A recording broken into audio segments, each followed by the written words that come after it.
Ahilyanagar breaking, शेतीसाठी सोडण्यात आलेली आवर्तने तातडीने बंद करण्याचे आदेश। अहिल्यानगरमधील शेतकऱ्यांसाठी एक महत्त्वाची अपडेट आली आहे। शेतीसाठी धरणांमधून सुरू असलेली किंवा प्रस्तावित पाणी आवर्तने तातडीने बंद करण्याचे आदेश जलसंपदा विभागाने दिलेत। मंडळी, यावर्षी अल निनोचा प्रभाव राहण्याची शक्यता भारतीय हवामान विभागाने व्यक्त केली आहे। त्यामुळे पावसाचे प्रमाण कमी होण्याची भीती व्यक्त केली जात आहे। याच पार्श्वभूमीवर राज्य सरकार आणि जलसंपदा विभागाने पिण्याच्या पाण्याला सर्वोच्च प्राधान्य देण्याचा निर्णय घेतलाय। या निर्णयानुसार धरणांमधून सिंचनासाठी सोडण्यात येणारे पाणी तात्काळ थांबवण्याचे निर्देश जिल्हाधिकाऱ्यांना दिलेत। म्हणजेच अनेक भागातील शेतकऱ्यांना आता सिंचनाच्या पाण्याबाबत मोठा फटका बसण्याची शक्यता आहे।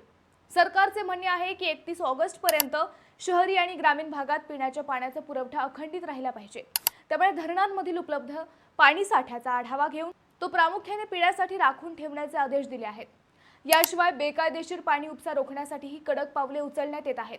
महसूल, पोलीस आणि जलसंपदा विभागाच्या संयुक्त पथकांमार्फत नियमित तपासणी आणि गस्त घालण्याचे आदेश देण्यात आले आहेत। अनधिकृत पाणी उपसा आढळल्यास कठोर कारवाई केली जाणार असल्याचेही स्पष्ट केले आहे। मंडळी, सध्या हा निर्णय पिण्याच्या पाण्याची भविष्यातील टंचाई टाळण्यासाठी घेतला असला तरी दुसरीकडे सिंचनावर अवलंबून असलेल्या शेतकऱ्यांची चिंता वाढवणारा ठरत आहे।